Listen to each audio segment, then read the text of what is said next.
በስም አብን ወልድን መንፈስ ቅዱስን ሓደ አምላኽ አሜን። ፍቁራን አሕዋተይን አሓተይን ሎሙን መቐፀልታ ናይቲ መዓልታዊ ንገብሮ ዘለና ንባብ መዝገበ ሃይማኖት ካብ ቁፅሪ 1341 ክሳብ 1347 ክነንብብ ኢና። እዚ ንዝኽረይ ግበርዎ። ቁፅሪ 1341 ነዚ ተግባራቱን ቃላቱን ክሳብ ዳግማይ ምጽአቱ ክንደግሞ ዝተዋህበ ትእዛዝ ኢየሱስ ንአውን ነቲ ዝፈጸሞ ተግባሩን ንምዝካር ጥራሕ ኣይኮነን ዝሓተና ሃዋርያትን ተካእቶምን ናብ ዝፍጽምዎ ናይ ተዝካረ ክርስቶስ ናይ ህይወቱ ሞቱ ትንሣኤኡ ኣብ ቅድሚ እግዚኣብሔር ኣቦ ናይ ዝፈጸሞ ኣማልድነቱን ናብዚ ኩሉ ኣምላኻዊ ተግባር ዘተኮረ እዩ። ቁፅሪ 1342 ካብ ፈለማት ሒዛ ቤተ ክርስቲያን ነዚ ትእዛዝ ጐይታ ብተኣማንነት ፈጺማቶ እያ። ብዛዕባ እታ ናይ ኢየሩሳሌም ቤተ ክርስቲያን ከም ዝስዕብ ተጻሒፉ ኣሎ። ንሳቶም ድማ ኣብ ትምህርቲ ሃዋርያትን ሱታፌ ሕውነትን ኣብ ምቑራስ ህብስትን ጸሎትን ይጽመዱ ነበሩ። ኣብ ዘጽባሕ ከዓ ብሕብረት ኣብ ቤተ መቕደስ ይእከቡን እግዚኣብሔር እናመስገኑን ኣብ ቅድሚ ኩሉ ህዝቢ ድማ መጎስ እናረኸቡን ኣብ ኣባይቶም ህብስቲ እናቆረሱ ብታሕጓስን ብጉሩህ ልብን ይምገቡ ነበሩ። ቁፅሪ 1343 ክርስቲያን ንምቑራስ ህብስቲ ዝእከቡ ዝነበሩ ልዕሊ ኩሉ በታ ናይ ሰሙን ቀዳመይቲ መዓልቲ ማለት ብሰንበት በታ ዕለት ትንሣኤ ኢየሱስ እዮም። ካብ ሽዑ ኣትሒዙ ክሳብዚ ግዜና ስርዓተ ቅዱስ ቁርባን ቀጺሉ ስለዝኸኣሎሙ ኣብ ኩሉ ወገናት ቤተ ክርስቲያን ተመሳሳሊ መሰረታዊ ኣሰራርዑ ሒዙ ንረኽቦ። ናይ ህይወት ቤተ ክርስቲያን ዓንዲ ማእከል ኮይኑ ዝነብር እዩ። ቁፅሪ 1344 ስለዚ ካብቲ ሓደ ስርዓተ ዝኽርን ክብርን ናብቲ ካልእ እናተሰጋገረ እቲ ኣብ ንግደት ጉዕዞ ዘሎ ህዝቢ እግዚኣብሔር ክሳብ ዳግማይ ዝመጽእ ንናይ ኢየሱስ ፋሲካዊ ምስጢር እናኣወጀ በታ ጸባብ መንገዲ መስቀል ተኸቲሉ ኩሎም ሕሩያን ክቕመጥሉ ናብ ዘለዎም ናብቲ ናይ መንግሥተ ሰማይ መኣዲ ገጹ ንቕድሚት ክስጉም ይርከብ። ግብረ ኣምልኻዊ ልጡርግያዊ ስርዓተ ቅዱስ ቁርባን ንዘመናት ዝተፈጸመ ግብረ ቅዳሴ ቁፅሪ 1345 ካብ ካልኣይ ምእቲ ዓመት ጀሚሩ ናይ ስርዓተ ግብረ ቅዳሴ መሰረታዊ መልክዕን መስርዕን ከመይ ከም ዝነበረ ዘረድእ ናይ ቅዱስ ዩስጢኖስ ሰማዕቲ ምስክርነት ኣሎና። ኣብ ኩለነተን ዓበይቲ ናይ ስርዓታት ኣምልኾ ወገናት እዚ መልክዑን መስርዑን ክሳብ ሎሚ ተመሳሳሊ ኮይኑ ጸኒሑ ኣሎ። ኣብ 155 ዓመተ ምህረት ፈረንጂ ኣቢሉ ቅዱስ ዩስጢኖስ ናብ ኣረማዊ ንጉስ ነገስት አንቶኒዮስ ፒዮስ ኣብ ዝጸሓፎ ክርስቲያን እንታይ ከም ዝገብሩ ይገልጽ ወይ ዝርዝር። በታ ዕለት ፀሓይ ኢልና ዝሰመነያ መዓልቲ ኩሎም እቶም ኣብ ከተማ ኮነ ኣብ ገጠር ዝነብሩ ኣብ ሓደ ቦታ ይእከቡ። ግዜ መጠን ዘፍቀደ ከዓ ካብቲ ናይ ሃዋርያት መዝገበ ዝኽርታትን ካብ ናይ ነቢያት ጽሑፋትን ይንብቡ። እዚ ተመዘዘ ኣንቢቡ ምስ ወድአ እቲ ንኣኼባ ዝመርሕ ማዕዳን መተባብዕን ይህብ። ነዚ ዝተነበየ ጽቡቕ ነገራት ብግብሪ ክኽተልዎ ይላበዎም።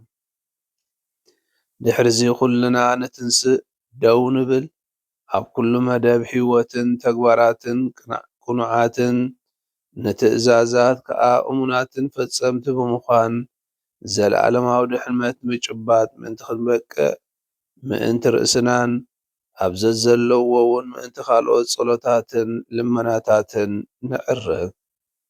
ጸሎታት ምስ ኣብቅዐ ንሓድሕድና ሰላምታ ንወሃሃብ። ቀጺሉ ሓደ ሰብ ህብስትን ሕውስ ማይ ወይንን ዘለዎ ጽዋዕ ሒዙ ናብቲ ኣብ መንጎ ኣሕዋት ዝመርሕ የቕርቦ። ንሱ ድማ ተቐቢሉ ብስም ወልድን ብስም መንፈስ ቅዱስን ናብቲ ናይ ምድሪ ዓለም ኣቦ ውዳሴን ክብርን ይዕርግ። ነዚ ህያባት እዚ እንበቅዕ ስለ ዝገበረና ድማ ዝኣክል ግዜ ጸሎት ምስጋና ብግሪኽ ኤውካሪስትያ ጸሎተ ኤኮቴት የቕርብ። ኩሉ ጸሎታቱን ምስጋንኡን ምስ ወድአ ኩሎም ብስሙር ድምፂ ታሕጓስ ኣሜን ይብሉ። እቲ መራሒ ጉባኤ ምስጋንኡ ምስ ኣከለ ህዝቢ እውን ምላሹ ምስ ሃበ እቶም ዲያቆናት እንብሎም ካብቲ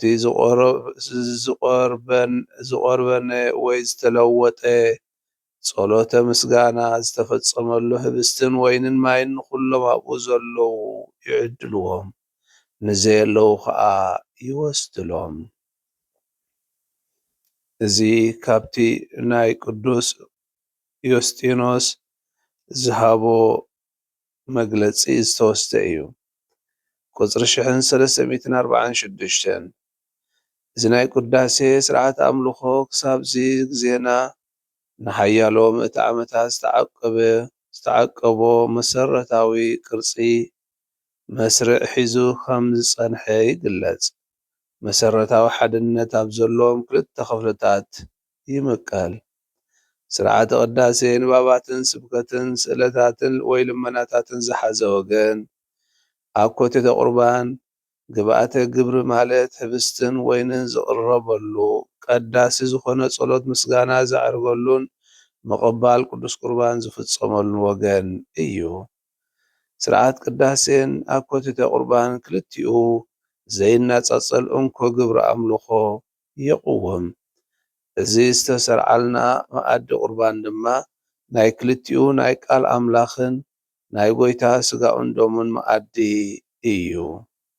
ቁጽሪ 1347 እዚ ዝተንስአ ጎይታ ምስ ደቂ መዛሙርቱ ኮይኑ ንዝፈጸሞ መኣዲ ፋሲካ ዶ ኣይመሳሰልን?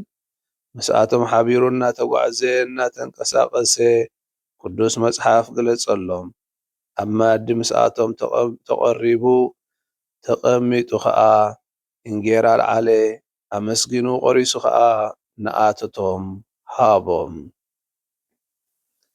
ፍቁራን ኣሕዋተይን ኣሓተይን እዚ ሎሚ ዘንበብናዮ ክፍሊ መዝገበ ሃይማኖት ቅዱስ ቁርባን ጎይታና ኢየሱስ ክርስቶስ ባዕሉ ብትእዛዙ እዚ ንዝኽረይ ግበሩ እናበለ ዝሃበና ምዃኑ ዝገልጽ እዩ።